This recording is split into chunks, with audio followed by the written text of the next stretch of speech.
How y'all doing? My name's Ruben, and I'm with 5 Minute Warning. I appreciate the fact that you've downloaded our episode today. But of course, just to let you know, we are live on Sundays, 9 p.m. Eastern Standard Time, and you can join and talk with us and everything. You can check us out on Twitch. You can check us out on YouTube. Just put in 5 Minute Warning and join us live on the show every Sunday night, 9 p.m. Eastern Standard Time. And thank you for downloading this episode, and we'll talk to you soon. The following program is rated MAL. It contains strong language and is intended only for mature audiences. This week on the 5 Minute Warning. When you think you have a bad day, think about Stevie Wonder. He's like, what? Stevie Wonder's been blind his whole life.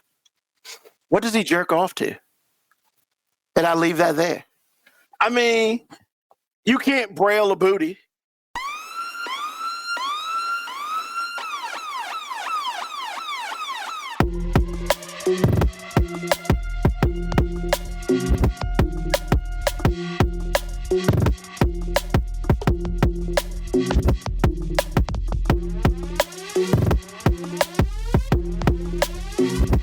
The show that gives you everything and nothing at all. That's everywhere you don't want to be.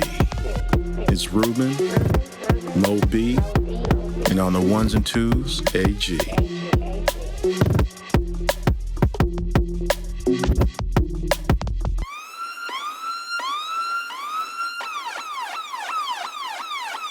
The 5-Minute Warning.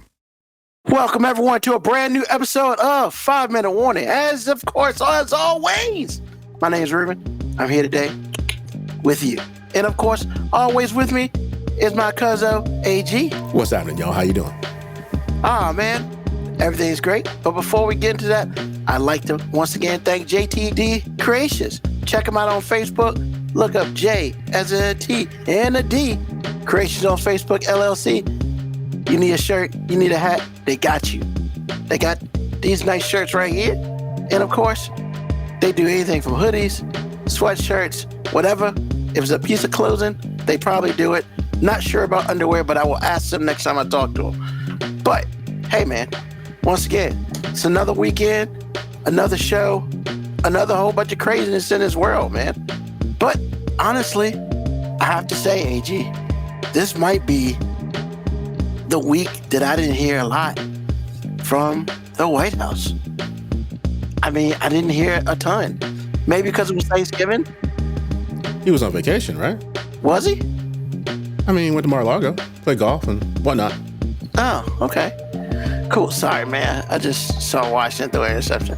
Sad face. But that game's over. All right. So It just started, man. It's not over.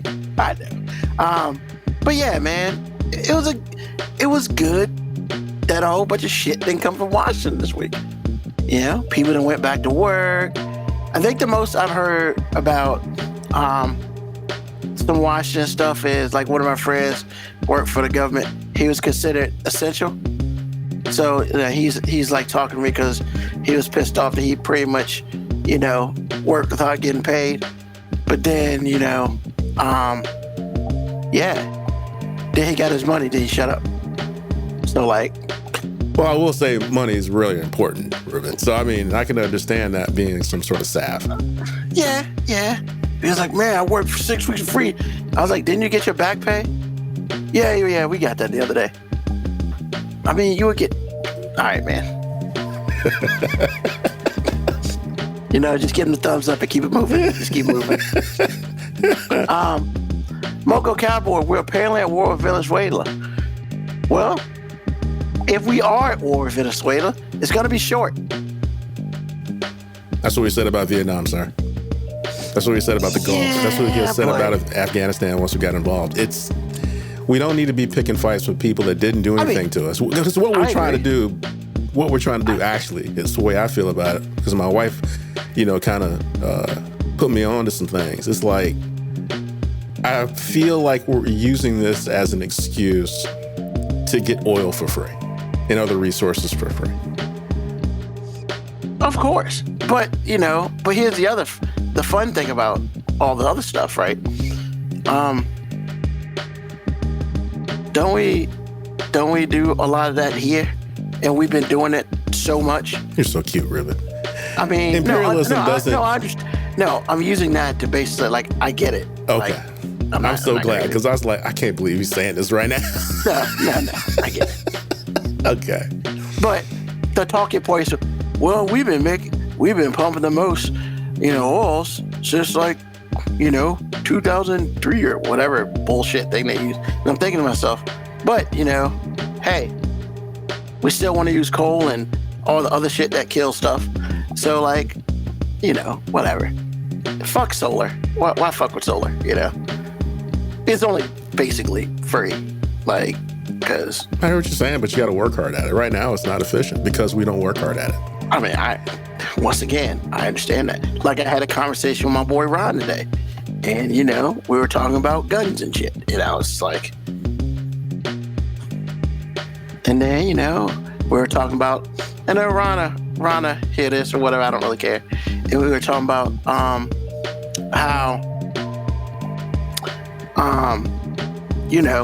my thing is, people don't need the right to be able to take a gun and turn it into a bazooka, basically, buy the parts and you can make guns more powerful. Like, we don't need that. And he was like, well, that's my right. That's the fucking problem. That's the problem. Everything's goddamn right. And he was like, well, there's open carry and open carry. I was like, you're right, man. Where all the open carry places are. He was like, well, the top 3 are Suffolk, Chesapeake, and Virginia Beach. And I was like, what the hell I haven't counted? Come on, bring it to me. Wait a minute, I thought it was a state thing. I thought the entire state would be open carry. Yes. Okay. It is open carry, but let's be real. I live in Hampton. You live in Hampton. Sure. Like, how many motherfuckers walking around with an open carry pistol on that? I don't see it very often, and when I do see it, it's always jarring. It really is. Yeah. Like, damn, that's a real ass gun. Yeah, right. I mean, I'm a grown man. I was like, I saw this dude. He was on a motorcycle. He was looking straight Sons of Anarchy, and I was like, my man had a 9mm. I was like, bruh. For real? Bruh. But yeah, it's always crazy. And it's very legal. It is very legal in Virginia to have it. Because, it's also very legal to, have a license to not show it. I can't remember the name right now. Concealed carry. But I'm just like, why fuck around and go get a license to concealed carry when you just walk around with it on your belt, right? It's not a lot of incentive, that's for sure. And then the conversation went into, well, places that the constituents open carry the most have the least, I'm sorry, words, have the least, like, crime and shit. And I was like, okay, let's try this again. Those 3 places, Suffolk, Chesapeake, Virginia Beach. All right. I was like, hey man, there's open carry in Hampton. How many motherfuckers you see in Hampton open carry? Very little, right? And then if you do see them, what color we talking about? I try not to go there, but I mean, usually it's never it's never going to really be a problem from law enforcement if it's a whites only thing. But I have noticed, like, it's a different thing when it's black people. Exactly. It's always been this is not new. This has been through history in the modern era. When I say the modern era, I mean after civil rights. Yep. It's always been a problem for black people to exercise their rights just like white people have always had. And I think that the hottest button, besides banging white chicks, is weapons. It's like, I think they would rather have us bang white chicks to have like a shotgun.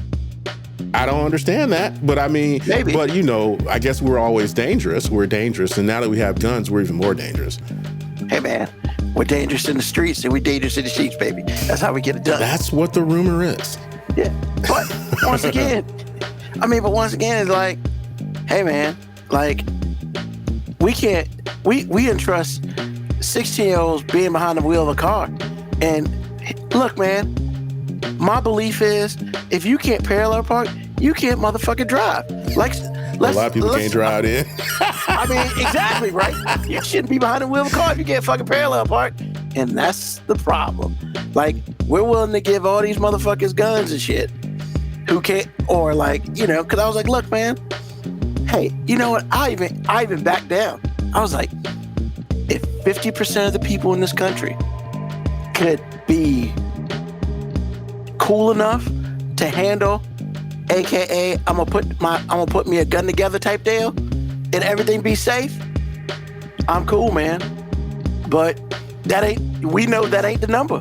Well, you know, that's a bad mathematical construct, and I'll tell you why. Because the people who gonna use guns in a really, really bad way are gonna find a way. The people, when you just say a blanket 50 or a blanket 90 or a blanket 80, it's like, you're talking about like people that would never do these things. Well, and I said that to prove a point. Oh, okay, I'm sorry. With him, because I was like, yo, man, like, hey, man, for every one of you who gets all these things and is able to, you know, I feel confident enough that you having a rifle in your hand, like, is cool. There's another 100 of your ass out there that I don't trust for shit. So, like, and then the other thing that kind of bothered me that I didn't bring it up, but it kind of bothered me, man. He never called them guns, man. He called them weapons. Motherfucker, it is a gun. When you use it in a way that is not supposed to be used, then it becomes a weapon. Those are two different things. And, you know, I was like, hey, man, I mean, look, I'm not sitting here and saying that guns are bad, because I'm not. You know, I believe that everybody should have a gun. Hey, I don't want nobody taking guns and shit like that. However, if your ass crazy, you shouldn't have a gun. If your ass been in jail, I mean, they take that shit away from you. Even to the point, man, if you ever feel like you need to exact revenge on somebody, maybe you need to think twice about that gun situation. But, hey, man, when it's all said and done, we got a whole bunch of punk ass bitches out here who get their feelings hurt somewhere around their life, and they go shoot up schools and shit. You don't go take care of the motherfucker who fuck with you. You take care of everybody else. Which, to me, I get there's collateral damage, but I don't necessarily understand. Hey, man, that girl just said no on a date with you. She don't deserve to die, bruh. Like, what the fuck we doing? Like, those kids in Connecticut didn't do shit to your ass. But, man, they treated me bad when I was in elementary school, so I'm gonna go shoot elementary. What kind of dumbass shit is that? I mean, please tell me I'm wrong. Please I'm not tell saying me that I'm you're wrong. wrong, but you're first of all, you're arguing with somebody that is never going to see your logic, which I think is a waste of time. Second, it's like the Second Amendment right makes Ron not wrong. And once you sew that into the fabric of a country in which you've lived in your entire life, then add on the fact that you're black, which makes you want to, have your rights, double because you ain't ever had none. And it's like, plus I guess I'm going to presume that he enjoys, gun ownership and all the things that go with it. It's like, well, he's hunting again. It's like you are never ever going to get through to someone like that. Well, so no, it's Michael. You're not wrong and he's not wrong either. But at the same time, I feel like he's talking about a certain demographic in which I'm talking about. You're talking about a demographic that's like that 1% that makes all the rest of them look bad. And I think there's a real answer in between the two. Like I said, that's why I wanted you to fix your numbers. Well, and then, I was just like, so, what's up with the NRA? And I was like, the NRA is the reason why we will never have stricter gun control laws. But because every motherfucker out here who believes that that's my goddamn right, those people make sure that it's their goddamn right. And just because you have the right, you do not have the right from motherfuckers coming back and being like, hey man, you don't deserve that shit. Like, and once again, I get it. Like, should there be stricter gun laws? Yes. Should we be going to people's houses and taking their guns? Fuck no. Should you have a rocket launcher in your house? Probably not. You know, shit like that. Like, if you got grenades, as soon as that's just a little illegal. But I'm telling you, the country is very mature. Once in America, once you tell somebody you can't do something, then there's all sorts of problems. Correct. But my only thing that I was saying was like, hey man, you know, he's like, you know, well, hunting, this allows me to shoot faster. And I was just like, I mean, are you hunting for the sport, or are you hunting because you need food? Because those are two different motherfucking things. I mean, I hear what you're saying. Like I said, man, I work with a very right-leaning crowd. Oh yeah, most definitely. And so I hear what they're saying. Don't take my guns. But you're never going to be able to be rational with a childlike person, ever. Because they're very smart individuals.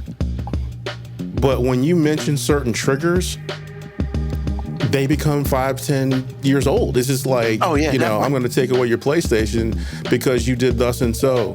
That's not fair. Okay. and that is like 10 out of 10 the response. And I'm like, bruh, I'm not saying I'm going to take your guns for real. I'm just letting you know that these are the criteria you need to meet, which you already do. You know, that you can have one. If you don't meet them, you can't have a gun. You just can't. But you can't say anything prohibitive around these people without them responding in a way in which is irrational. And I'm just like, that's why when the gun thing comes up, unless I'm in a like-minded group, and even in leaning left too, it's like, if I'm not in a group of people who can't leave extremism to the side for a minute, it's not something I'm going to talk about. Because for every Ron, there's, you know, a tree hugger somewhere who doesn't believe in guns at all. And I'm like, okay. It's like, you know, you shouldn't be killing animals, no way. And it's just like, well, those leather shoes you got on says otherwise. So again, it's just, I don't, look, man, I am learning as I get older. When people don't agree with you, I believe you should listen, because at the very least, you'll learn something.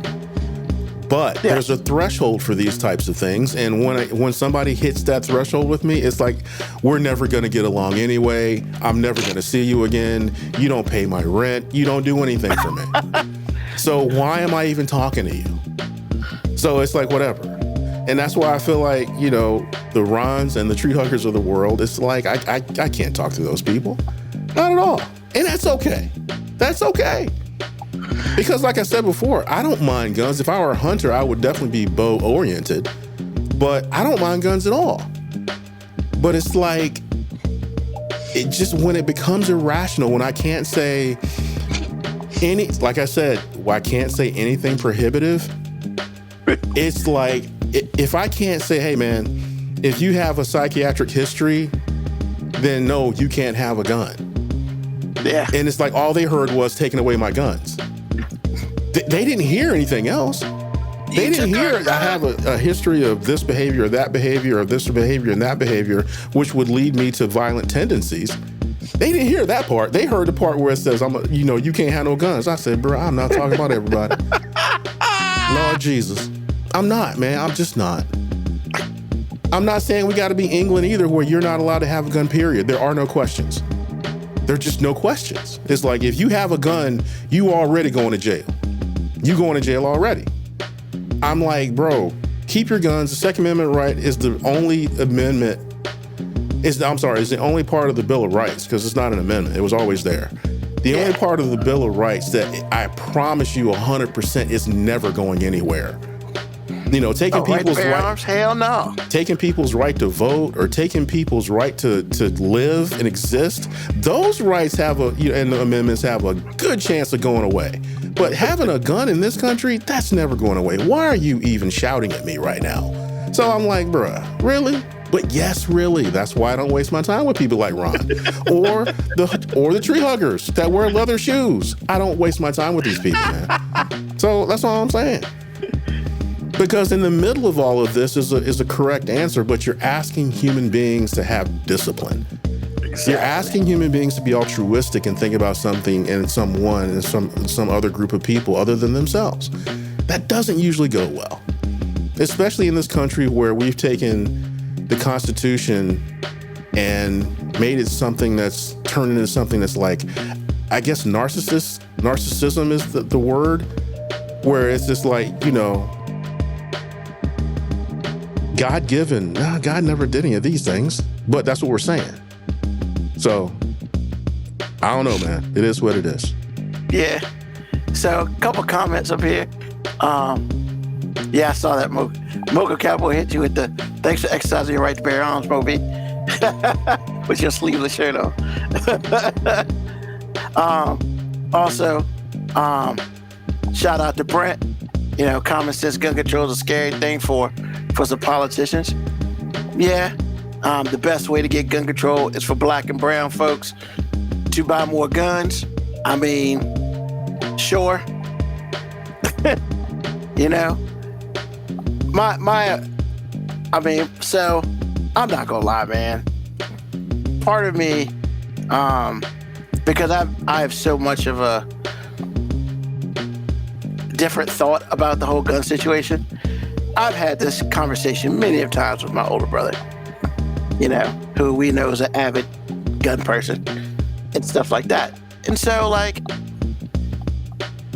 I'm not gonna lie, man.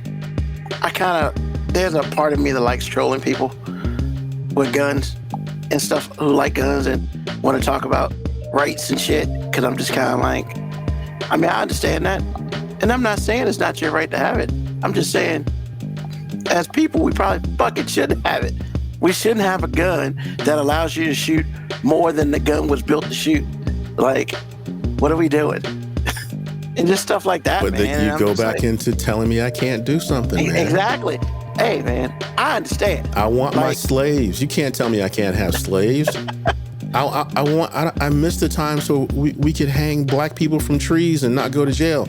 And you think I'm saying this to be petty or funny, but I'm quoting people that actually said this and put it on wax. Oh yeah, definitely. And it always comes back to the same thing. It's not necessarily the lynching that they like. It's not necessarily the slavery that they like. But what they like the most is it's my right to do it. Yep. Just like Thomas Jefferson loved his black women. Hey, man. And, you know. I mean, I ain't mad at him for that, right. But damn, give a woman some rights while you're writing the piece of paper that would give it to her. But you didn't do it, man. You didn't do it. Thomas Jefferson is a very disappointing dude. He might have wrote it on her face. But I mean, pearl necklaces don't count on the Constitution, sir. Just letting you know. I mean, in all fairness, man, he wasn't trying to mess up his supply of vagina either. No, I hear what you're saying, but I mean... I'm just saying, like, most dudes don't vote for not having sex. But see, here's my thing. If he was like... I know it's rape, and I'm not advocating that. I'm just simply saying you're asking a dude who has a regular supply of vagina at his will to be like, you know what? I should do this the right way. But here's the thing, man. Even if he would have done the right thing, after that, what black woman ain't gonna give you the cootie? I mean, I'm just letting you know. I mean, yeah, but then she got choices, and what choices? You might have to listen to her. Or, you know, she might be able to say no or stop. You know, ain't nobody got time for that. Jefferson won't trying to hear that shit. And you know, I can't even defend that. I can't. Sadly, I can't defend. That does change. I mean, from the immortal words of Eazy-E, man, bitch said stop, no, and don't. I said, bitch. I'm just saying, like, I mean, look, I know from somebody who wants to have a high moral compass that none of that sounds good. But I also could put myself in that position and be like, yeah, most people don't like to, like, take away their own cheat code. That's just not what most people do. Like, you're not wrong. Well, I mean, as prolific as he was with Sally Hemings, man, I mean, I feel like she was giving it up because she wanted to give it up at some point. Because they had multiple children and all the things. And it's like he keyed on her. I feel like they kind of had a relationship for real. I mean, but shit, let's just be real. Why wouldn't she? That's my whole point. But then, I got to sleep in the house. But at the same time, what Mo said is very true. I'm telling you, man, like no's and I can'ts and all the things, bruh, that matters. And when you're used to... I can end the sentence like, yo, bro, he had to listen. He would have just had to listen, period. And actually, he had a wife, so he had enough of that. That's what I'm saying. Like, you know, hey, look, man. Ain't nobody got time for back and forth. Especially when you got to go home to it. Oh, yeah, like, hey, bro, I get enough of that. So, you know what I'm saying? I need you to say yes or nothing. That's it. Those are your only options. Yes she can say nothing. I didn't know that was a choice. I mean, I don't think it was at the beginning, but it became one. I don't know. Like I said, I feel like the reason why she's so central in this whole battle in Charlottesville is because she actually wanted to give it up and they had a relationship. I just really feel that way. I mean, look, I'm just saying, like, for me to wonder why diabolical, evil-natured person continued to be diabolical and evil-natured when it benefited him, it's not really a stretch to me. It's like, yeah, it'd have been more abnormal if he was like, you know what? Fuck this shit, man. These chicks, these black people should have choices, man.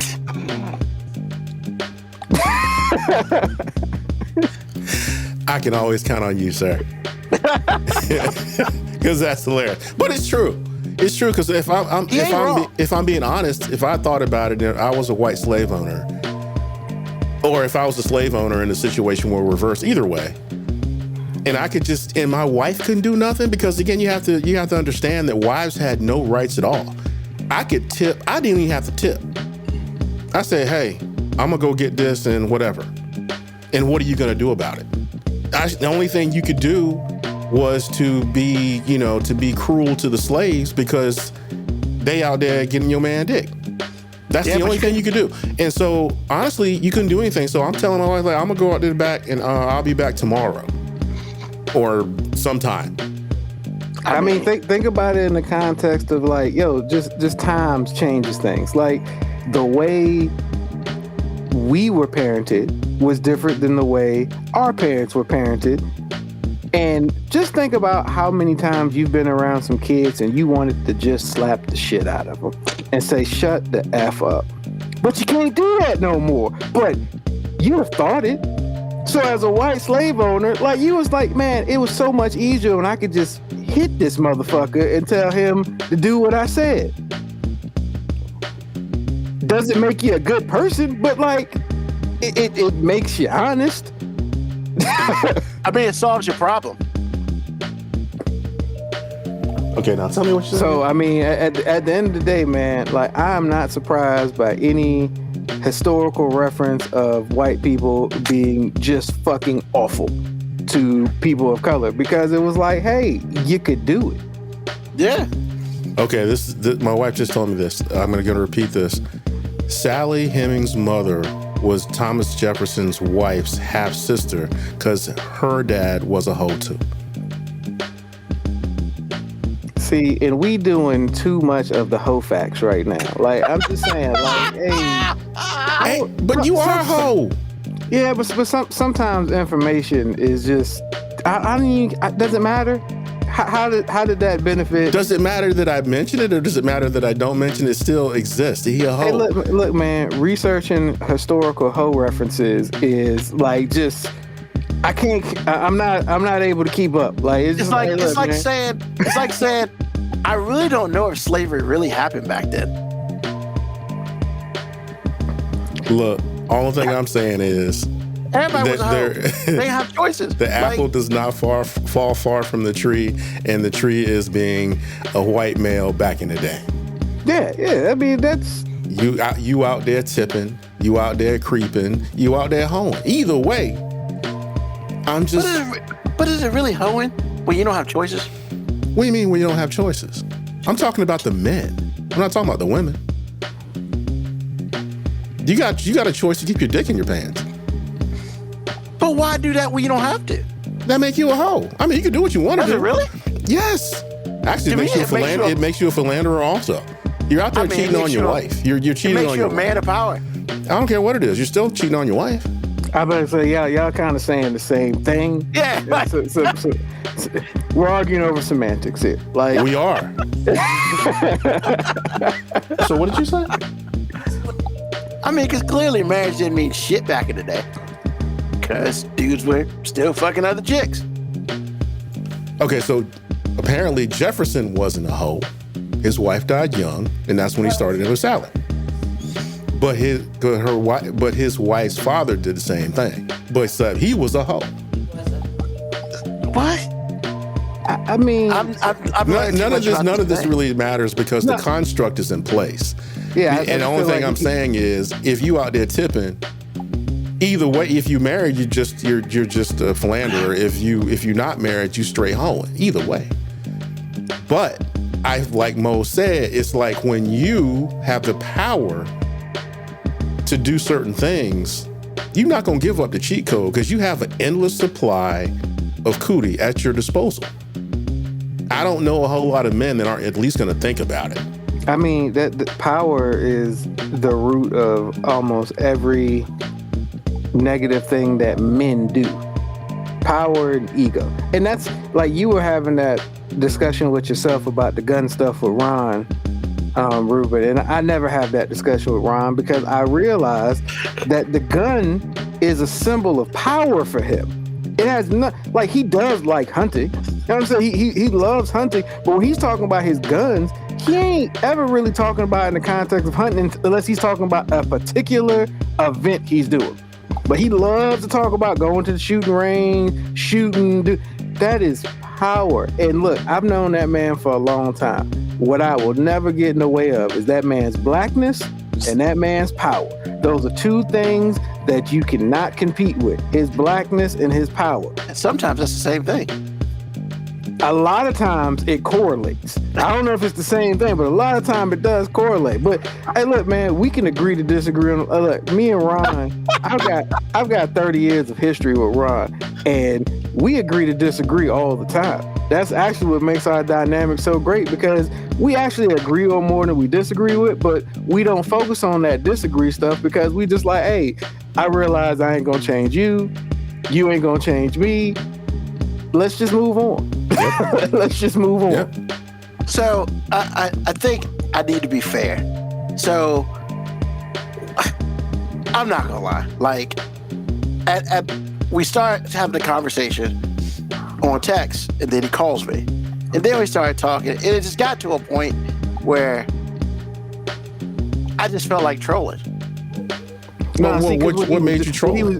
I'm just saying, hey, AG, I can tell you exactly what happened, and I don't even know what happened. So let me tell you, because I know both of the individuals involved, I'm going to tell you what happened. So Ruben's defense for anything that he disagrees with is to basically kind of tune it out and just say it's stupid. Yeah. And Ron's defense to get Ruben to see his side is to overload him with information that Ruben is not going to even want to consider receiving. So he probably tried to educate you on guns. He probably started talking about manufacturers of stuff. He probably started talking about the history of this and why it is important for all these things. And you was just like, stupid.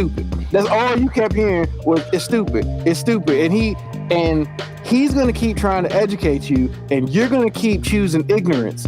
Not saying that you're wrong. I'm just saying he's giving you information that you don't give a fuck about. So, because it's not going to change your opinion. So basically, you had this dude educating you and you trying to show him that I don't want to know anything about the shit you talking about. And then we have this song and dance that goes on where both of y'all end up leaving the conversation upset, and I just end up going, what the fuck were y'all doing? Y'all just wasted everybody's motherfucking time. So did I pretty much nail it, Ruben? So you're about 85%. Definitely on the Ron shit. Definitely on the Ron shit. Well, see, here's the thing. Like, and you know, I love it when I'm in control, but people don't know I'm in control, right? So, like, as you may know, Moby, I used to teach kids how to not kill themselves with guns. I did that shit for 4 years. I know quite a bit about guns. I have a brother who probably seemingly has a shit ton of guns. Like, I've been around this my whole life. So, like, I do have a lot of information. I know a lot of shit. But I don't talk about what I fucking know, because then you can't have conversations like that. Because you're right. I started down one path. Then I got, he then decided that I didn't know shit about guns and he needed to educate me about guns. And I allowed that to happen because sometimes it's just better to sit back and just allow some shit to happen. Now, a lot of shit that he was talking to me about had not much to do with what we were talking about, but it was his emotions, of course. And yes, you are 100% right on this fact. I didn't give a damn about what he was talking about. I didn't say it was stupid, but I was just like, because my thing was, look, I think that, you having to put all these extra things on your gun, if you're shooting deer and shit for sport, or you shooting it to survive. If you're shooting it to survive, whatever. But if you're shooting it for sport, that shit ain't fair. And I'm gonna call time out on the play real quick, because see, and that's why you have those conversations that I say are wasted conversations, because you just started that whole statement with "I think" in the fucking conversation, because that's your thought, and both of y'all have conversations with the other person. And you're not going to admit to doing it, but you have conversations trying to get the other person to get on your side. And that is a wasted conversation. That is why me and Ron never have those conversations, because I am perfectly okay with just being like, you're going to think that, I'm going to think this, and ain't none of this got anything to do with how me and you move. So, fuck we talking about? But here's the thing. When it's all said and done, I already know that. Like, hey, so you admit that you voluntarily wasted both of y'all's time, because you could have ended the conversation. Hey, Ron, we not going to see eye to eye on this. But where's the fun in that? Hey, bro, you know what I find fun? Having my fucking time. You know what I'm saying? As somebody who is constantly time challenged, like, hey, bro, like, if you got time to waste like that, about shit that don't matter, that ain't gonna move the needle on nothing in your life, then hey, more power to you, my brother. Like, hey, I don't have the time to dedicate to trolling like that, or to engage in non-fruitful conversations. And you're right. That don't even entertain, because you don't even seem entertained by the conversation. You're like, I was trolling, but you don't seem entertained by it. It ain't like you was happy about the trolling result. Like, look, my daughter, Katie, she's a troll, but I can tell she enjoys that shit. She be smiling. She's having the time of her fucking life when she trolls somebody. You seem frustrated sometimes when you're trolling. It's like the troll shouldn't be frustrated. Well, no, I would say, so like there are times where I am legitimately like feeling whatever, because yes, I'm in it 100%. Today I just wasn't. And then, hey man, you want the greatest way for me to check out is when I start getting facts about shit I don't care about. And at that point in time, you're right, Movi, I was out. But then I was like, let's see how far we can go with this shit. And then that's when the trolling kicked in. Hey, Ruben, I'm going to say something that you're going to hate. And AG, tell me if I'm wrong. You sound so much like a MAGA guy. Like, you start throwing facts that I don't care about. Like, yeah. Winner and still champion. So much like what? Winner and still champion. That's all I'm saying. That's all I'm saying. Not one. Hey, I know you're not, but what he said was 100% right. Man, ain't nobody got time for facts. It wasn't even like facts. It was like, well, the gun was made in blah. Oh, God damn it. Which sounds like a fact. I mean, Now, But it had nothing to do with the I was conversation. about to say, I agree with you that fact shouldn't necessarily influence your opinion of the subject. But for you to just be like, you know what, he was saying facts, and anybody got time for that shit. Don't be trying to make me learn shit. I mean, I got enough useless knowledge as it is. I don't need any more. Like, I'm way good on that useless knowledge shit. Willful ignorance is amazing. It is, man.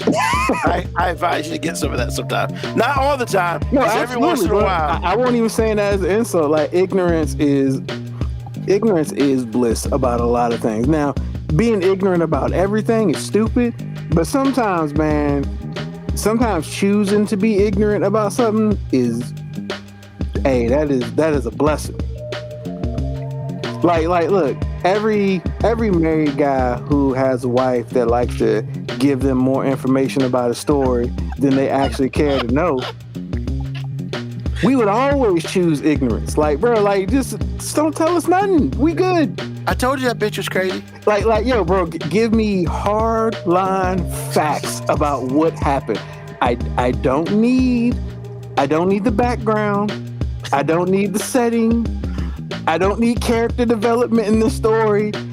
Just tell me why the fuck you mad right now. And tell me what I can do to get you to not talk. To not talk. God damn. You're asking a lot, sir. That's two things. You're asking a lot. He didn't say not be mad anymore, just not talk. Wow. Here's the thing, because as a guy, I realize if somebody's upset, man or woman, if somebody's upset, there's usually nothing that you can do to make them not upset anymore. But as somebody who knows I can't fix your problem, and you're gonna get mad if I try to fix your problem, because then you're gonna tell me I don't need you to fix my problem. I just wanted you to listen and support me. Now, the only thing I can get to that gives me peace is silence. So how can I get there as quick as possible? Not by saying that. Trust me, AG, I know better than to say that, but I'm saying if I could have an actual translator tell exactly what's going on, it's like, that is interesting. How can I get you to shut up? Well, actually, you can ask White America. They do kind of a good job. I guess. I'm just saying, they're pretty good at it. Their success rate is fairly high. Oh my God. But yeah. Now, man, at this point in time in life, like, sometimes I just like to, especially when people have no idea what I know, because I don't necessarily share that part of my life with everybody.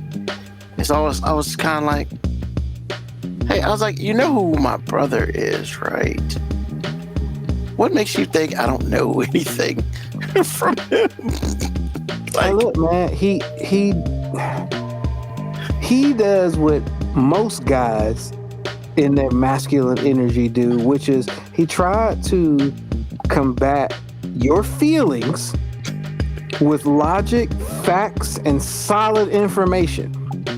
And you, in your emotional feeling about what y'all were talking about, was like, I don't give a fuck about none of that. I feel how I feel, and my feelings are valid. And both of you are right. Which is why both of you wasted a lot of fucking time for no goddamn reason about an issue that is not going to change tomorrow. Guns ain't going nowhere. And people who love their guns, they're going to keep loving them guns. Of course. And, well, and they are waiting for shit to hit the fan. Because they're just like, hey, they always talk about the right to bear arms, not understanding that was about war and tyrannical government and stuff. So they're waiting for that apocalyptic event when shit hits the fan and they can be like, look, motherfucker, I got guns now.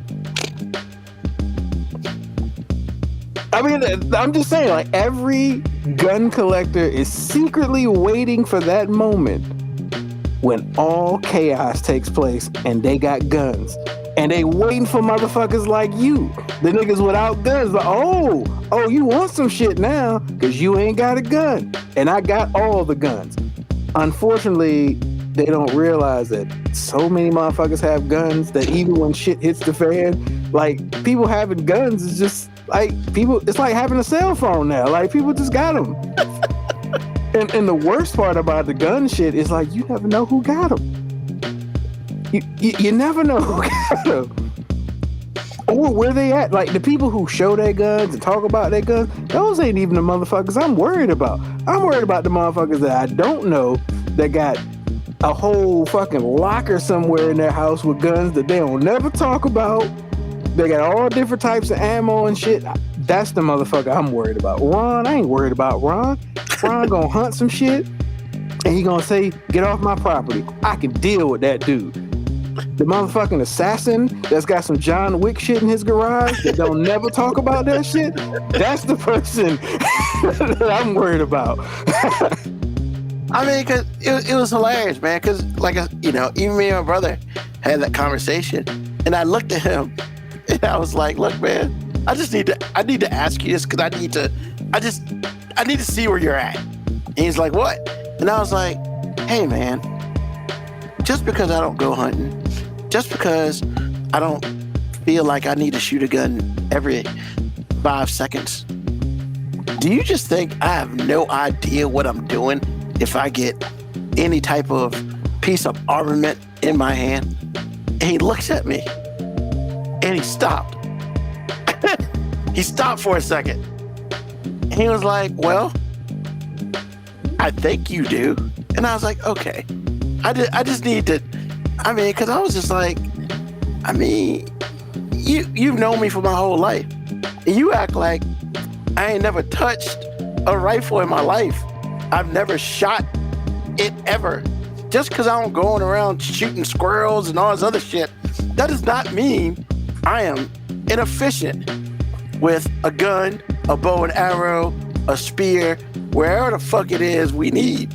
I'm going to challenge and say that does mean you're not efficient with it, because just because you have done it doesn't mean that you are still skilled to do it. Because, hey, look, man, I played basketball.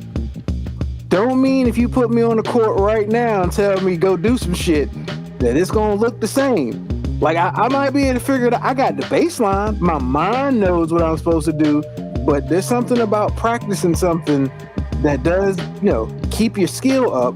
So, yes, Ruben, I'm pretty sure you'll figure it out. But I'm pretty sure the motherfucker that shoots all the time is going to be a little bit more efficient with that gun than you will. Maybe. No, there's not a maybe. There's a reason motherfuckers train on shit like that. Hold on, man. Hold on. There are a whole bunch of motherfuckers who shoot all the time and they can't hit shit. I mean, let's just be real. Just like there's a lot of motherfuckers who play basketball all the time and they can't hit the backside of a barn. But I guarantee, when was the last time you rode a bike?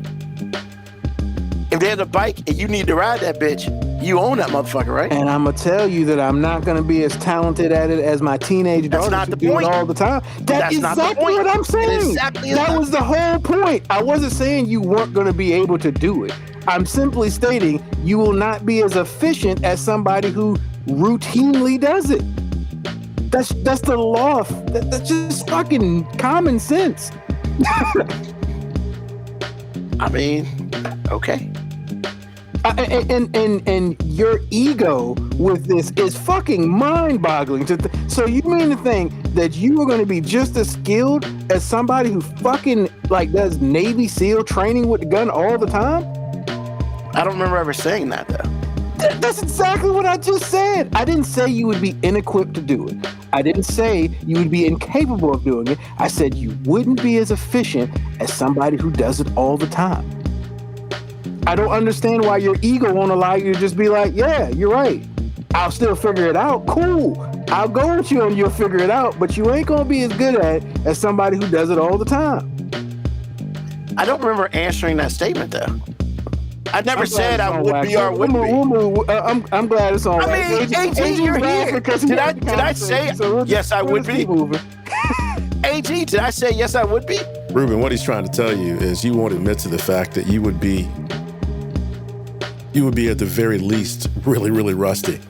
You're not going to be as good as your brother is. Your brother just shot something an hour ago. So what he's saying is, why don't you he's not saying that you wouldn't figure it out faster than me because I hadn't shot a gun since I was 8.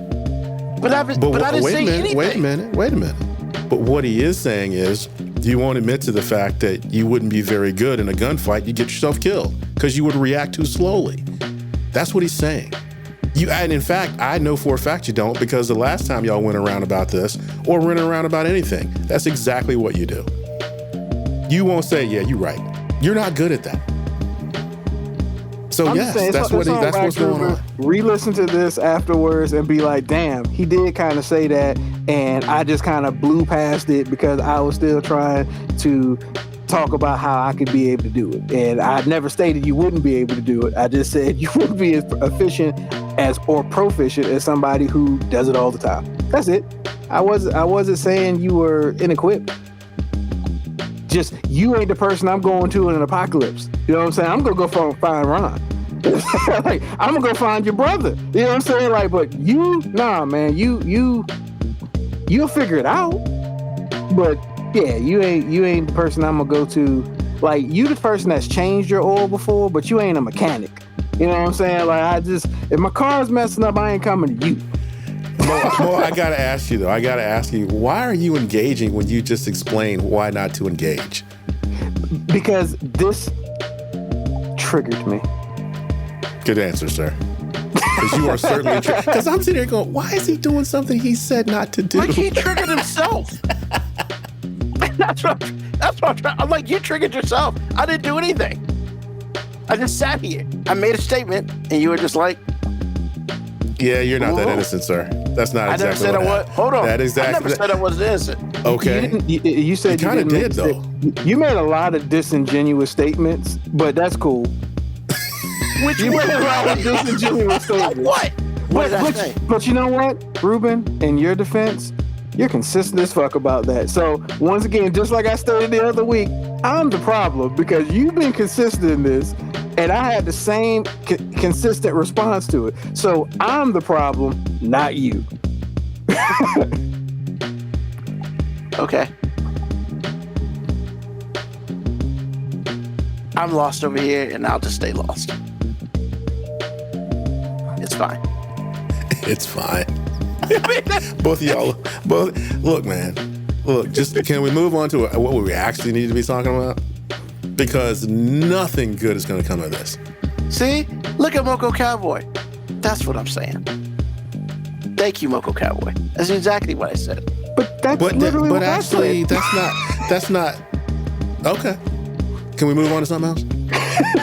I'm not doing this with you. I understand exactly what's going on. What? Nothing, sir.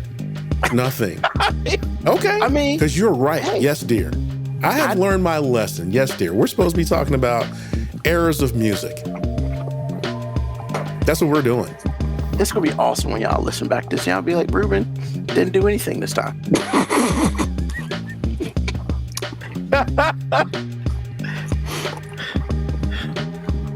I will be delivered. So, yes, let's talk about it.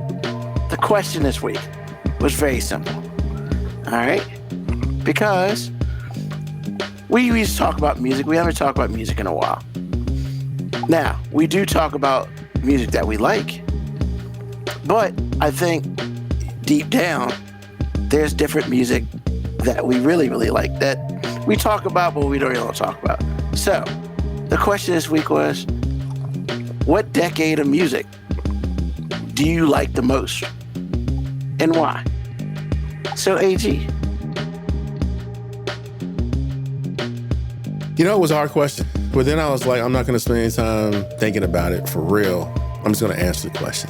So if I had to, if I really, really thought about it, I would be like from 85 to 95. That's pretty good. Now, my perspective is generally rock and roll. And, I just want to make everybody aware of that. But I still say there are a lot of things in music in general during that time period that were very cool. So, when did the power ballads start?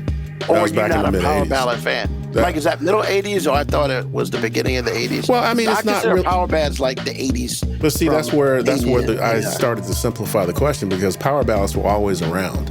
Yeah, I was about to say, it's kind of always around, but the 80s has a lot of memorable ones. Well, the production changed. Yeah. Everything was really epic in the 80s, man. If you listen to a lot of the power ballads that Mo B would listen to, they differ from power ballads in the 70s that were like straight rock and roll. Because a lot of rock bands had it got to the point to where record companies needed you to make a power ballad. So back in the 70s, like Dream On was probably the biggest one that I can think of that was a rock ballad. But the production on it was so much different than, say, what's a good one? Total Eclipse of the Heart? Dream On? Dream On by Aerosmith.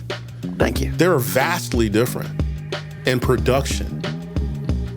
Was the target audience different? Oh, not the target audience.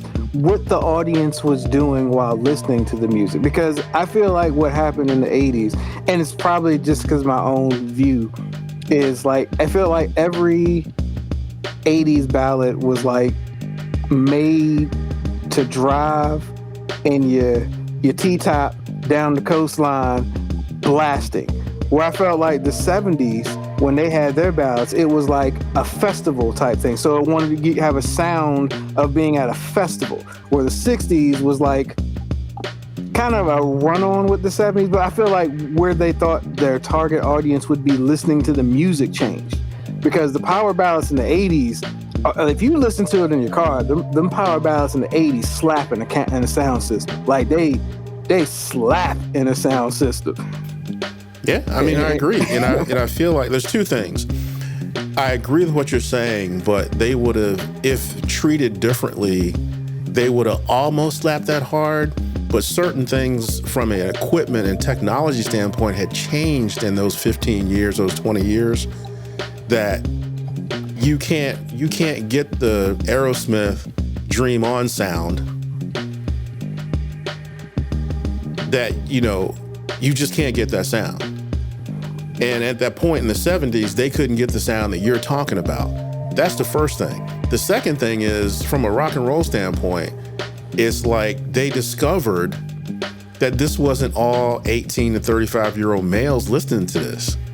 So, in the way they found out was the power ballad. They were like, whoa, wait a minute, where are these women coming from?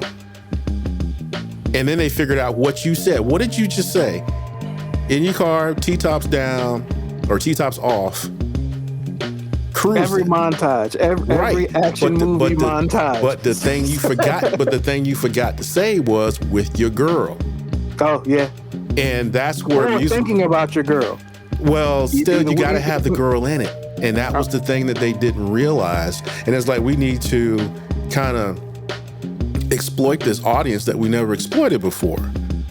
And so that has a lot to do with it too. That's why I said, it's just like, man, when Ozzy Osbourne and Lita Ford have a power ballad, then things have changed. Because Black Sabbath never had to have a power ballad, Ozzy never had to have one, and Lita Ford never had to have one. When they wrote that, it changed everything. So I'm sitting here going, Close My Eyes Forever changed everything in '88, and at that point, everybody had to have one. But again, like I said, man, production in the 80s and early 90s was vastly different than production in the 70s. Some of that had to do with songwriting, but a lot of it had to do with technology and equipment in general. So that kind of changed things. That kind of changed things in a big, big way. So, like, I'm stuck right now because, along with my geography, clearly my music time frames are jacked up. Because I didn't realize that Dream On came out in like 73. Like, I'm kind of losing it because. When did you think that came out? I mean, so Aerosmith had his resurgence, I guess, or maybe not resurgence. My first thought of Aerosmith is like the late 80s. That's a lot of people, but y'all ain't old enough to know they were around before. I mean, because they did really well. Yeah. And they were like writing really good songs. Then they discovered drugs, and then they wrote some terrible songs. Then Joe Perry left, and they replaced him with somebody still on drugs, mind you. And then they weren't doing anything. They weren't writing anything good for a long time. And then they came out with a record in like 85. I want to say like 85, which everybody was sober, but they had been gone so long, and the record wasn't like, like hitting. It didn't slap. But then in 87, when Permanent Vacations came out, bruh, that changed everything. So is 87 where Janie's Got a Gun came out? Or is that early 90s? I think that was on Pump, and I think that was early 90s. That was the second record in the resurgence, which was Pump. So, you have what I'm saying is you have a whole group of people that discovered Aerosmith like it's their first time, and it wasn't. Because, like, in 1980, when, like, Aerosmith, like, the difference between Aerosmith and you and Dale is Dale is your older brother, and he's gonna know. Like, I would be your older brother, and I would know, and those few years is just enough. So, because Aerosmith had two careers. They had one in the early 70s that fizzled out by like 77, 78. Then they went through what they went through. They came out with a record in 85, which was kind of, I mean, if you're an Aerosmith fan, it was dope. But if you weren't... That was Toys in the Attic. Nah, Toys in the Attic was actually good. I'm talking about in the early mid 80s. They came out with a record. They had a song. They had a single on it called "Let the Music Do the Talking," and I thought that was really good. But I liked Aerosmith. But if you didn't like Aerosmith in particular, it was alright. But the record they came out after that, bruh, they broke it wide open. They created a whole nother career. Yeah, because I'm looking at the discography. Because, first of all, Google has it not in chronological order. So I'm looking around to make sure. And actually, before I move on from Aerosmith in particular, I got to shout out Russell Simmons, because if it hadn't been for Run DMC redoing Walk This Way, we're not talking about Aerosmith anymore. That's 87, right? I think so. I'm not sure. I feel like it was maybe 85 or 86, but it's still the same time period. The bottom line is, if it weren't for that particular record, we're not talking about Aerosmith in a second breath. We're just not. Because now you've created an audience that's just not about white people that were teenagers 86. in the 70s that went to these shows and saw this whole thing rise and fall. Now you're talking about black people that's like, these white boys funky, and they were. And so it's just like, you've created a new audience, a younger audience, and a diverse audience all at the same time for one record. And after that, that's when their second career started. Yeah, because that's the first time I heard of Aerosmith is when they did the Run DMC thing. Not knowing that I'd heard somewhere in that lifetime, I have heard Dream On, but I wasn't musically conscious enough to understand like when it was. You probably heard a lot of Aerosmith songs and didn't know what you were listening to. It's like a lot of people have heard Back in the Saddle. Yeah. A lot of people have probably heard they've heard Dream On. It's another single out there that most people have heard, because their songs were licensed a lot too. And see, the next thing that happened was in like the mid 90s was when Armageddon came out.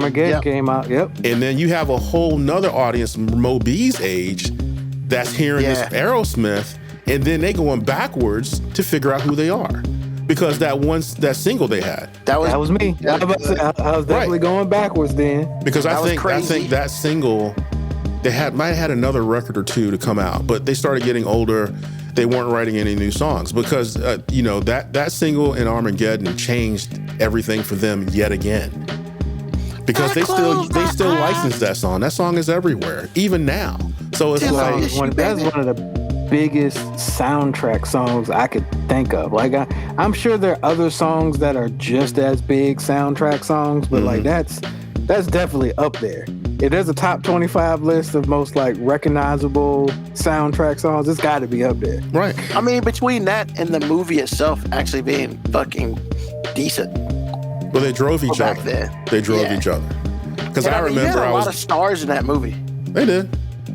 So and Yeah. again, anyway, like I said, and it's not like a decade, but I think hair metal was at its height and at its best in the mid '80s. And then by the time that fizzled out, grunge was coming in and a lot of other music was evolving. And then a lot of other music was coming back. Like, even though, like I always say that, you know, black music is more successful when white people are doing it, because when I see a boy band, I'm not really thinking about, you know, NSYNC or Backstreet Boys. My first thought is like New Edition. That's my first thought. But I do realize, like, when, just like back in the 60s when black people would make a record, they always had either nobody on the record cover or some white folks doing something random on the record cover. So it's like white folks doing black music is much more, you know, commercial because you're keeping white people comfortable. So when the whole boy band thing came back, it's like, I get it. I'm not gonna sit and be mad like I don't get it. I do get it. So that was happening then too. You know, that lasted all the way to the turn of the century for real. So, you know, 85 to 95 is where I kind of sit. It's not an exact decade, but it is 10 years. Okay. Where do you stand on Nirvana? That was a question from Mocha.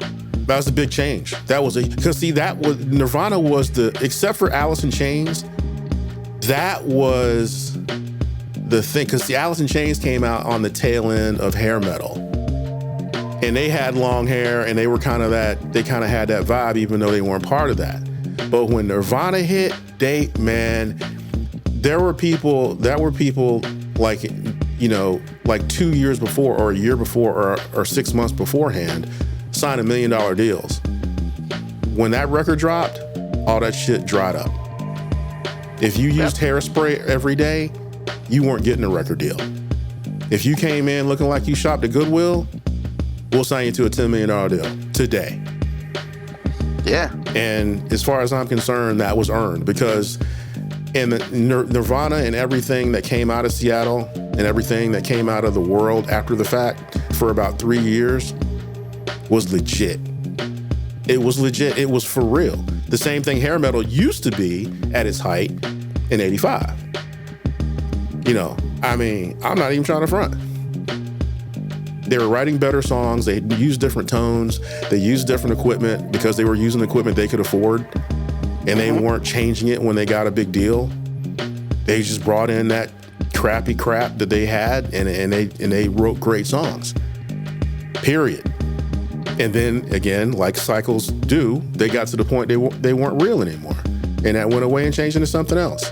But Nirvana changed it all, bro. For real. Because I remember hearing the radio sound a certain way one day, then hearing Nirvana, and then it was never the same. I feel like it happened within a 7-day period. Nirvana, Pearl Jam. That's what I was going to say. Pearl Jam came right after them and smacked me in the face with Even Flow. I never looked back after that. I was like, oh, this stuff Jeremy is... spoken. Plastic. So, again, it's just one of those things, man. There are points in history, anybody's history, doesn't matter what history it is, where there's a pivot. And if you were alive for it, you remember. And it was like, good gravy.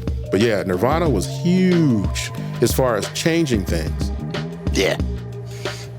Nirvana, I want to say, and I could be wrong on this, I feel like Nirvana was the first CD to have hidden tracks in it.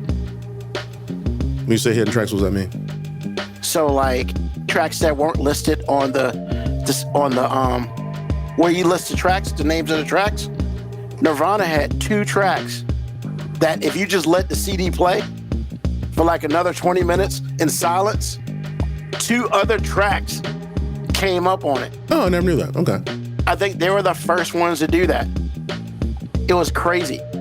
It was insane because Was one of those tracks, You Know You're Right? I think You Know You're Right was a hidden track up there, and then they performed it on Unplugged when they did the Unplugged thing. Yeah. That, and I think, what's the other one? I want to say Territory Pissings, but I don't think that's it. It's another track. But yeah, you had to let it play for like 20 minutes. It just kept playing.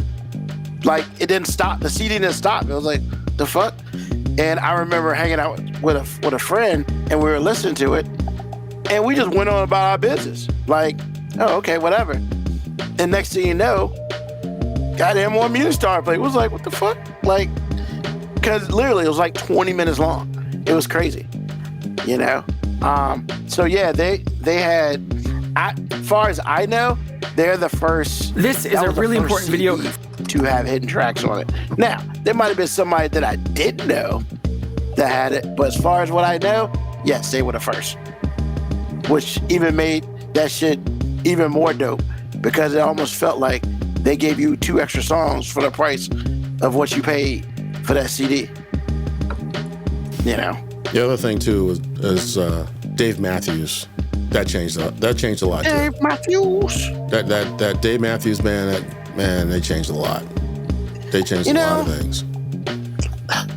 From a distribution standpoint, yes, definitely. Distributing for free type thing, and the music itself, they were kind of a pivot too. So while grunge was, on an uphill climb, Dave Matthews changed things in another way. So you had 2 or 3 different things going on in music that was like, wow. Industry changed a lot in 91, man. For real. It really did, in a big, big way. Yep. Awesome. Thank you, sir. Mm-hmm. OB. Hey man, I feel like it'd be too easy for me to just be like 90s. But I want to put a comment that Brent said, because it's actually true. I think I've said similar things. But like, the music you listen to, I feel like it's just a sweet spot age. Like, the music that you fall in love with from like the age of like 15 to like 25, I feel like that's the music you're like in love with forever. And so easily it's the 90s for me, and kind of AG kind of tackled it too, because so many different things musically were happening in the 90s. Like, there's so many monumental shifts in like different genres of music that happened in the 90s. I think an easier question for me to answer is like, what genre of music do I like listening to when I'm in certain moods? Because that's an easier one for me than what genre of or what decade of music is like the best. But I gotta go with the 90s. Between R&B, there were so many shifts in R&B in the 90s too. You went to, that's when we first started getting, as AG said, the boy band thing got big. Then you had the rebel boy bands. Then you had the clean R&B, and then somewhere in the mid to late 90s, clean R&B kind of shifted. That's when that shift started to begin. And then with hip hop, I mean, if you're a hip hop fan, everything is 90s. Everything. West Coast starts. Southern rap starts. New York gets a kind of a resurrection, because I mean, New York owned it. West Coast got big. Then Nas happened. I'll point straight to Nas. Then Nas happened, and then New York hip hop scene changed. Then you got Southern hip hop. So I just like the 90s because so many different things were happening, and it's actually what I pity my kids for. Not because they don't have a 90s, because I'm like, I get it. Like every adult feels like their genre of music or the music they listen to was the best. But I just feel for them because the creativity that existed in music in the 70s, the 80s, and the 90s, in the early 2000s, I just don't see it anymore. Like, the creativity, everything is so mainstream and algorithm driven that I don't feel like we get a 90s decade can't happen anymore. you can't get a decade where so many different things are popular. Now it's almost like it's got to be this or it's got to be that. So the best part about the 90s was like, whatever you liked musically, there was something that shifted in that genre that never remained the same afterwards. So yeah, that's why I say the 90s. It was hard because I'm really a huge fan of 80s music. Like I told you, I love the power ballads. However, there wasn't as much stuff in the 80s that I'd gravitate to. I'm a sucker for the 80s power ballads, but I'm not a huge 80s rap guy. I mean, there's a couple big things. Like, I mean, I was an LL fan. I mean, I can appreciate a lot of artists now that I didn't when I was a kid, because I was like a really young kid. I didn't appreciate some of the stuff, but yeah, man, like, it's got to be 90s. And I'll down that hill. 90s is the most creative decade in music. Awesome. Cool. So, as I answered my own question, I really had to think about it, because I've said numerous times, diehard NWA guy. No question. I was with them with the posse and through the whole thing. You know, yes, I listen to boy bands. I'm a big pop music guy. But when I really came down to it and what I listen to most versus what I can never hit the fast forward button on, unfortunately, I think I would never say this ever, but I'm going to say it now. Fucking Diddy, man. Diddy did some shit that really has affected me in my music taste. When he started bringing up old shit. Please speed that sentence up. When you say Diddy did some things that affected me, please speed that up, bro. I need you to wrap it up, B. This guy. But when he started bringing back, you know, remixes and stuff like that, when it's all said and done, honestly, man, I found that my love for 70s music is really, really strong. And not just any type of 70s music. Like, I'm living in between, like, I would probably say 73, the year I was born, and probably 83. So I'm kind of going to take what AG did. Because, man, I love fucking happy music. I love dance music. I fucking do. It's just what it is. And there are certain parts of it that, yo, man, some of that dance music, some of that Stereo 54 shit, bro, that shit is brilliant. And it just, I like happy fucking music, man. And I just remember as a kid just dancing a lot. I'm not dancing now, but honestly, one of my favorite movies is fucking Roll Bounce, man, because it brought me back to really what I love. I mean, the movie itself is whatever. It's okay. But when they're in the fucking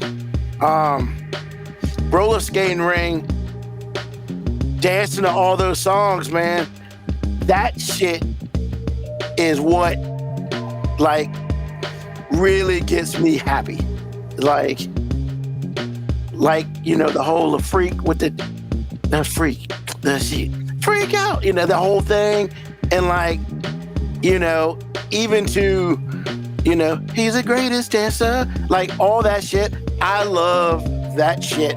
And then, as Moby said earlier, a lot of the music from the late 90s to some of it today pulls from some of that.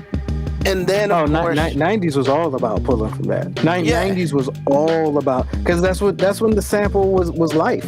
You know, you got all the biggest producers. What they just did was go into the crates for records and pull samples from 70s bangers.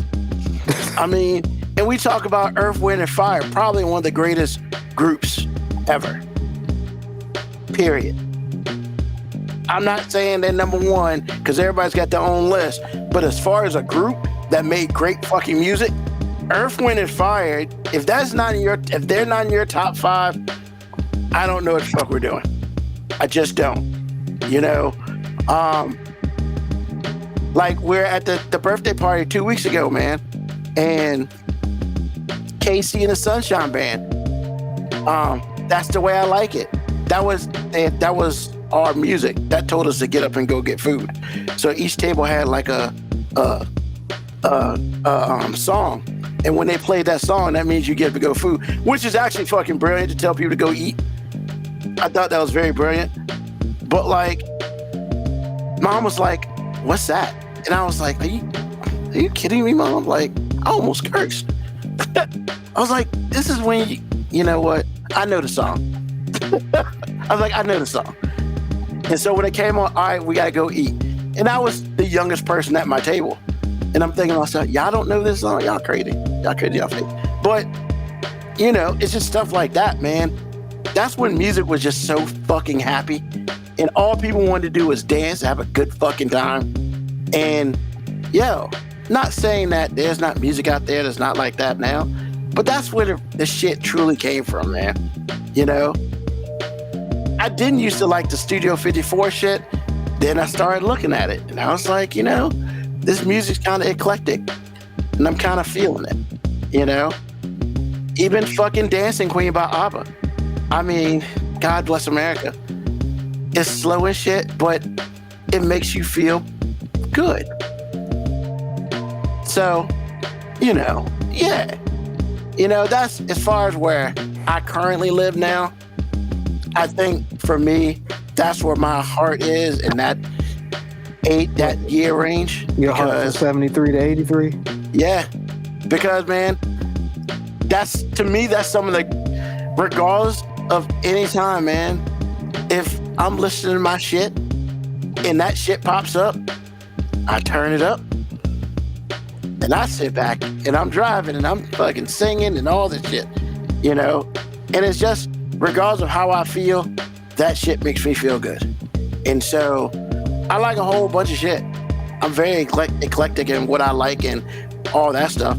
But I feel like a lot of my derivative comes from that.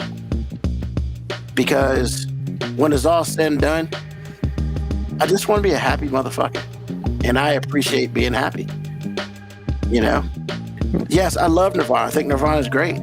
But I mean, you know, if you're going to tell me, hey man, would you like to listen to Smells Like Teen Spirit? Or would you like to listen to September by Earth, Wind & Fire? September every day, baby. Without question. You know? So, yeah, that's where I'm at. Yeah, Moco Cowboy. We've done the Spotify thing a couple times. I don't know. We'll see. We'll see what that happens. Tomorrow is December, and they usually drop that shit. And my Spotify Wrapped is always weird because I always find old shit that I listen to. AG was 85 to 95, you 73 to 83, and I just said 90s, but if we do in a 10-year window, I'd probably go 89 to 99. And I know that sounds oddly specific. Does it say 89? But it's like, that's right when the transition in a lot of music was happening. Like, because 89, I was like 6, 7. Yeah. So that's when I discovered De La Soul. That's when like Me, Myself, and I was out. You know, yeah. So that's Bobby Brown. You know what I'm saying? When I was in Savannah, Georgia, my cousin was like huge Bobby Brown because like he was like, I say it, he was like the first real nigga in R&B. Like that's and to not wrong. To my hood family, they was like, hey, this nigga like us. You know what my prerogative. Do what I want to do. So yeah, so that transition 89, and then you know you cap it off with for the 199 2000. Like Juvenile happens right then in 99. So 89 to 99, it's like that's the perfect window for me. All the musical transitions in the hip hop genre and R&B genre that I love happen 89 to 99. And in 91, your most favorite song ever. came out. H-Town knocking them boots. I gotta give you one. That way to bring it home, Ruben. It is 6 that months time later. of year. It is that 6 months time of year. later. At Christmas came out. So, yeah. On Uncle Luke's album. Uncle Luke Christmas album. Fucking who was in the studio talking to Luke and was like, you know what the streets want, nigga? They want an Uncle Luke Christmas album, dog. I'm telling you, man. Hey, look. I know you got the bitch's ass shaking in the summertime, but it's the holidays, man. How we gonna bring them the correct joy if you not making a Christmas album, dog? And Uncle Luke was like, "Fuck it, I'll take the money." You know, the more. God damn it.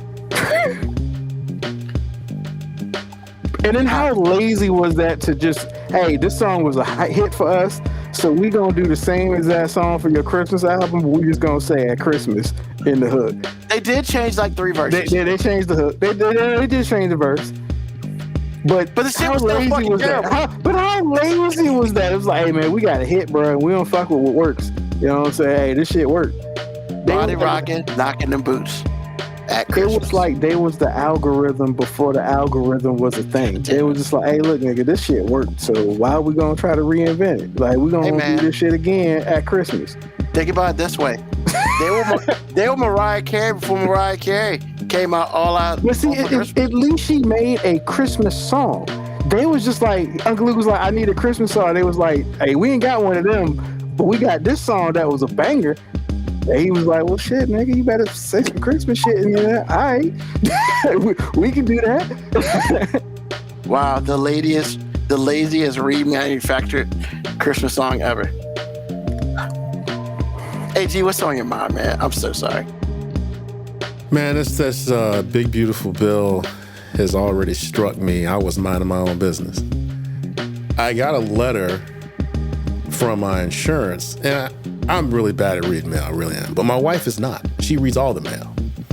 She was like, do you know they are trying to drop me by making the criteria so narrow that I'll be disqualified from your policy? I was like, what are you talking about?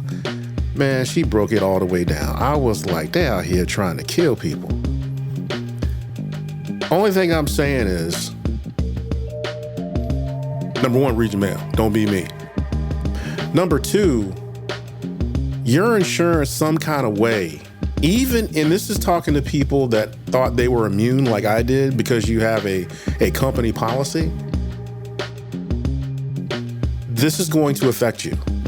Whether they start making criteria really narrow to where you have to drop dependents, whether it goes up in price or both or everything in between. I just want y'all to realize that the game has changed. Now, it always blows my mind. I wasn't really knowingly alive at this point, even though I was alive, but I didn't really understand what was going on. But insurance used to be a not-for-profit industry in the until the mid-70s. And when that changed, it changed everything. And so now it's changing again fundamentally. And this bill is not. We all knew it wasn't trying to help nobody for real, but this gave them the cheat code. Read your mail, be prepared, because this may affect you, even for people who have policies that are, employer driven. Be ready. This means wives, kids, whoever's on your policy. Husbands sometimes just, flip around because, couples generally choose which is best. So again, be aware. Be aware. So that's all. That's what's on my mind. Just a PSA for y'all. Word. Thanks, sir. Moby, man, what's on your mind? Man, it's not super different than what AG's talking about, man. Like that fucking big beautiful bill. Yeah, man. So kind of on the same lines of insurance and stuff, man. Like, look, man, 2025 has been an adventurous medical journey for me. That's what I'll say. That's code for I've been sick a lot, but it's been an adventurous medical journey. And to hear people who supported the current regime of president that's in there and then be shocked that, as AG has stated several times, that he's doing exactly what he said he was going to do. But now seem like they're playing victim, like, because now it's affecting them. Like, I guess nobody realized that when he said he wanted to cut costs and help out rich people, they didn't realize that they was one of them broke niggas that won't go get help. And I get it, because the term broke nigga can confuse you if you're a poor white person in middle America. But no, we talking to you too, nigga. Like, you broke nigga too. and at the end of the day, he don't really F with you. So yeah, man, like, it's amazing how in just 1 year, man, this has felt like the longest medical year of my life. And then just looking at politics, which is something that if you'd have told me 5 or 6 years I would ever talk about politics, I'd be like, shut the fuck up, I don't care about none of that shit.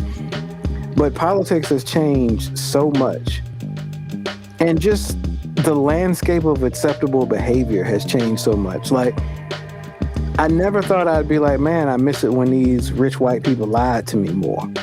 Because, like, he been up here just telling the truth, and because he's telling the truth, it's allowing everybody else in the country to tell the truth. And I'm realizing that the truth is a lot of these bitches are stupid.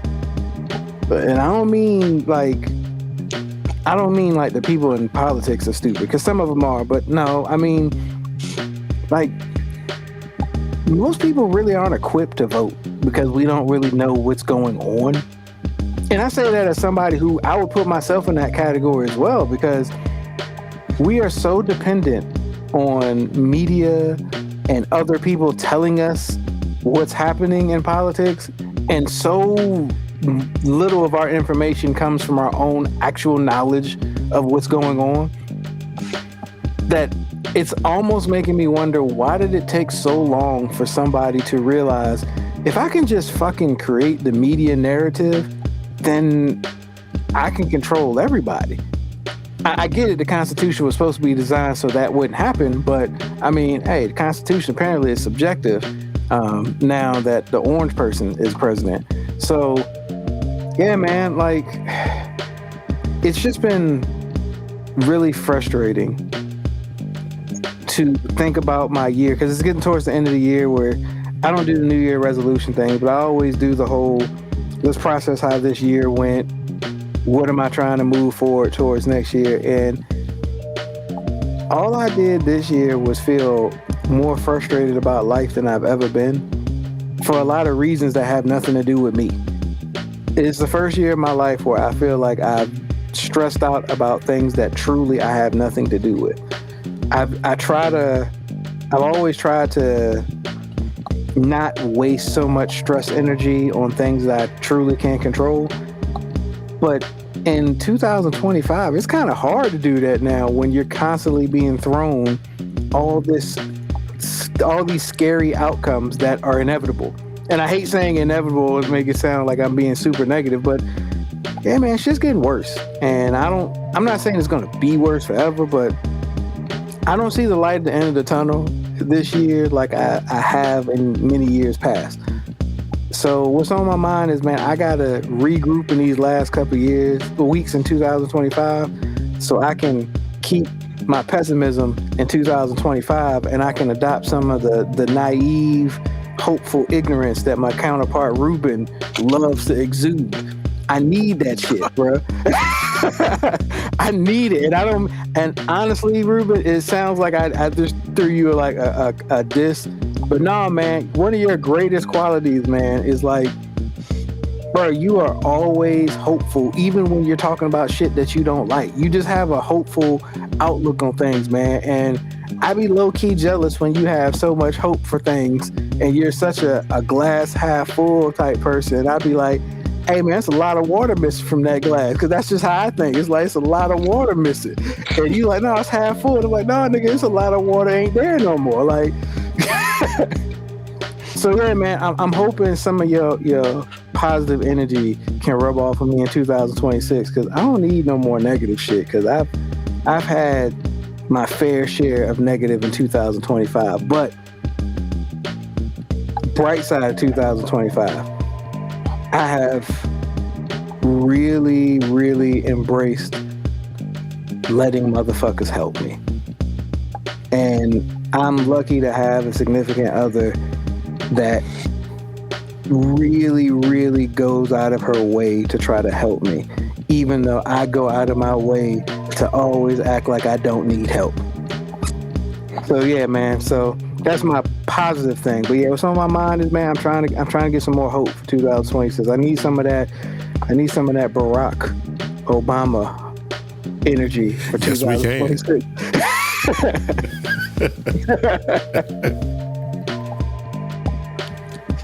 Ah, man. Josie and the Pussycats, man. Josie and the Pussycats. That. Who would think a movie that came out in 2001 would be so important in 2025? They tried to tell us back then. We didn't pay attention. Well, some of us didn't. I paid attention. Fuck that. So, you know, I don't know. I'm ready for 2025 to be over. However, I will say that with the whole foot situation and the whole toe situation, sometimes that shit's a blessing in disguise, man. You know, I got a 6-week vacation from work, bro. Never in life have I been gone away from my job that I have for 6 weeks. Never. Now, it is 6 weeks that, in the grand scheme of things, I don't know if the price was too high or was too low or was just right, but there was a price paid for that. But I'm not exactly like sad about it. I think that, you know, comes, you know, when you have problems that happen to you, there's a time for growth. And my body said, motherfucker, you've been going too hard, too fast, too long. I'm gonna shut your ass down for 6 weeks. And it's a hard, like, it took me a long time to look at it like that. Because what I'm not saying is, hey, everybody, you don't want to be at work, cut off your little toe. I ain't saying that shit. Don't do that. Don't do that. Or anything like that, by that matter. Fuck that. But all I'm saying is, yeah, man, for the last 50 years, man, I've been riding strong. I don't stop. I keep it pushing. And for 6 weeks, I literally had to shut the fuck down. And I don't think I've ever really expressed it, but like, it has allowed me to really rethink a lot of what I'm doing in this world. And I'm not saying I'm happy that I fucking lost my little toe, because I'm not. But what I will say is, you know, as Moby has nicely said, you know, glass half full over here. Shit could have been worse. It could have been my whole foot. You know? It could have been both feet. You know? And I'm gonna leave everybody with this. So, this is also part of the conversation I had with Ron today. And I was like, Ron, because we were talking about some other shit with him. that I won't disclose. But I was like, Ron, when you think you have a bad day, think about Stevie Wonder. He's like, what? Stevie Wonder's been blind his whole life. What does he jerk off to?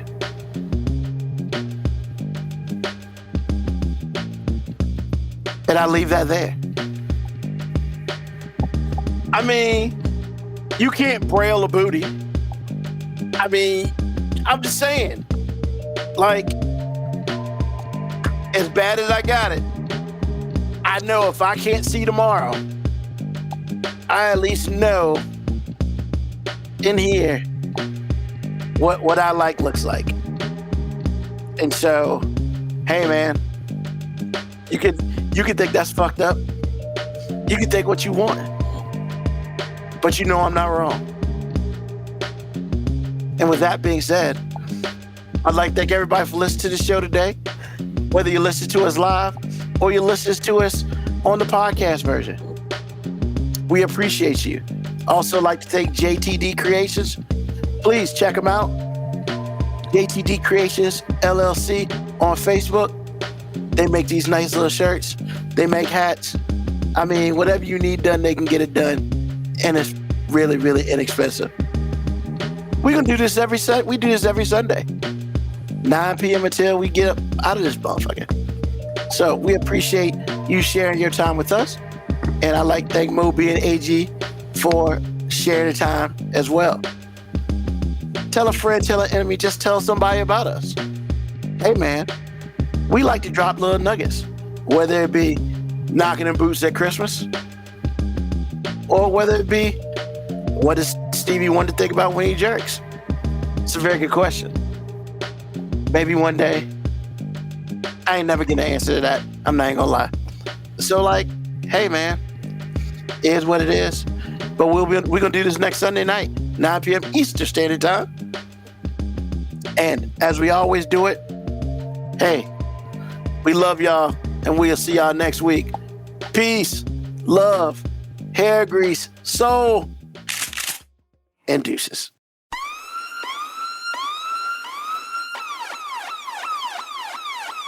Email us at 5minutewarning19@gmail.com. And also leave comments on Facebook and Twitch. Search 5 Minute Warning.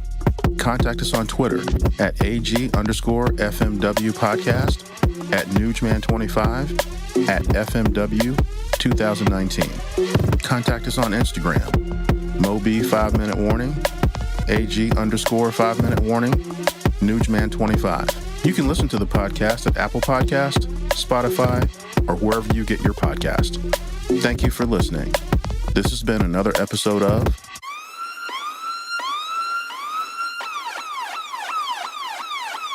The 5 Minute Warning.